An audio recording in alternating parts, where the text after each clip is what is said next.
মা এসেছে কালেকুরে এসে মা ওয়ালটন প্লাজায় এসেছে। এখান থেকে মা টুকটাক জিনিস কিনবে, সেজন্যই আসা। আর আমাদের মা সব কিছুই কিনে ওয়ালটন পণ্য, ওয়ালটন ব্র্যান্ড ছাড়া মা কোনো কিছুই কিনে না।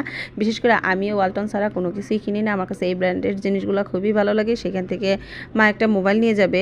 মা এখানে দেখতেছে কোনটা দেখলে তার ভালো লাগবে, সেই হিসেব করে একটা মোবাইল সেট নেবে এখানে। আর আমিও ঘুরে ঘুরে দেখতেছি, আর ভিতরটা অনেক পরিষ্কার, নিট অ্যান্ড ক্লিন, তাই না? আর আমার কাছে এই প্লাজাগুলোতে আসলে খুব ভালো লাগে। চতুর্দিকটা কোথাও একটু ময়লা নেই, আর প্রত্যেকটা পণ্যই চকচক করতেছে, ভালো লাগে দেখলে, এই আর কি। এখান থেকে মা টুকটাক জিনিস কেনার পর আবার মা অন্যান্য জায়গায় টুকটাক জিনিস কিনবে, যেহেতু কালেকুর আসলে মা বেশিরভাগ কেনাকাটা করে। অমনি সময় দেখা যাচ্ছে যে মা যখন মোবাইল সেটটা কিনতেছিল, ওই সময় কিছু স্টুডেন্ট আসে ওয়ালটনের ভেতরে, তারা এখান থেকে টাকা উঠিয়ে নিচ্ছে অসহায় মানুষের পাশে থাকানোর জন্য। যেহেতু আমাদের দেশে অনেক বন্যা